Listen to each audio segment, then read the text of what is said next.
3 days after the victory in the caves, Vern rushed into my cabin. Dude, he's here! The captain of Seed Hollow's army is here! Here, on the Grand Cipher. My eyebrows drew themselves together. I was quite certain we hadn't been seen. Do you think he figured us out? No, that shouldn't be possible. I had lived and worked in the shadows for many years. I knew how to remain invisible. Let us meet him in any case.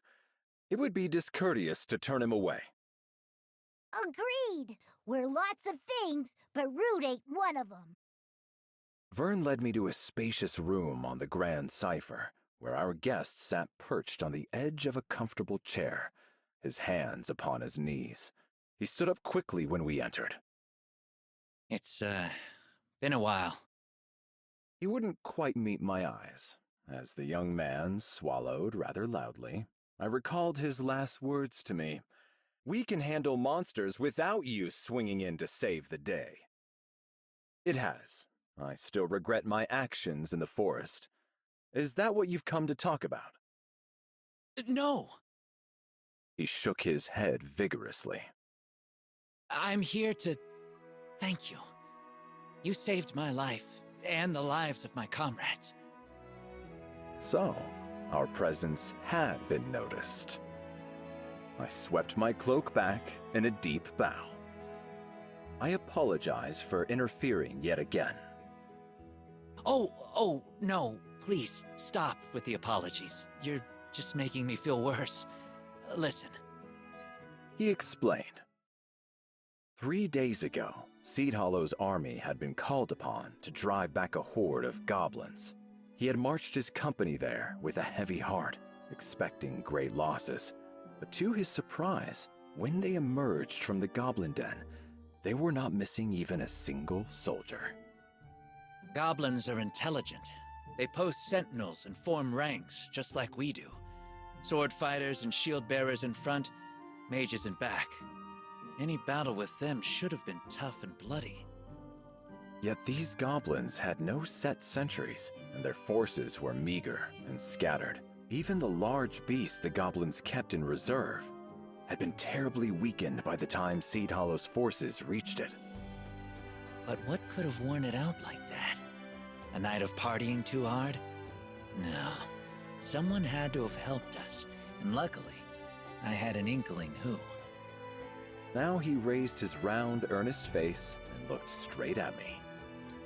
There was this knight who'd saved my troops before. He wore jet black armor and carried a crimson sword. Yeah, no way you'd forget that getup after seeing it once. Vern peered down at my armor. It was matte black, so I could slip by in the night unseen.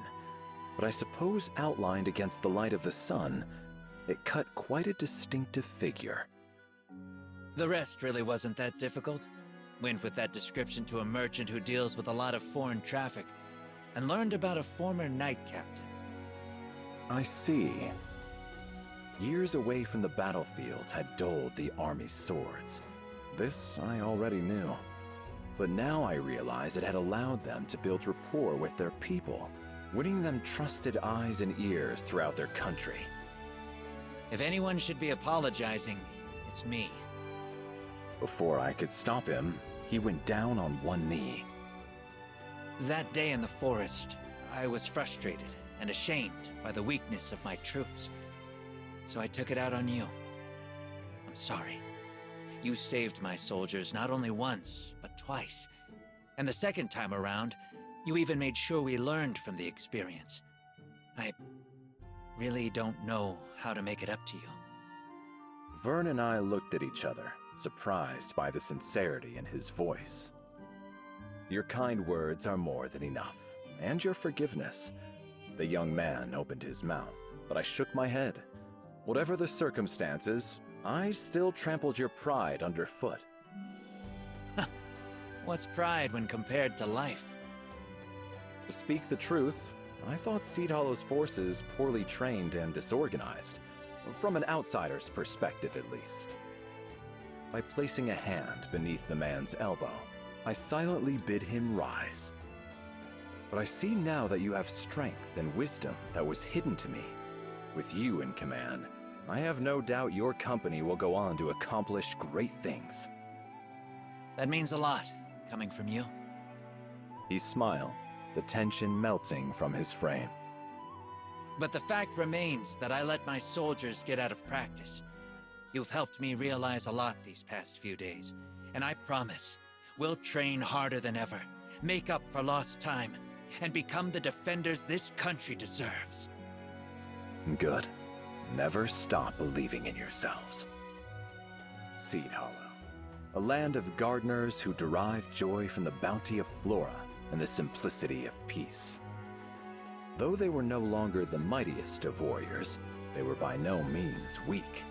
No more than the wildflower, who holds aloft its petals in dry soil and through battering storms. And like wildflowers, they would continue to grow and flourish. Though Seed Hollow is a small country now, perhaps in time, it will rise to become a mighty nation. When that day comes, it surely will make a valuable ally for Fiendrock.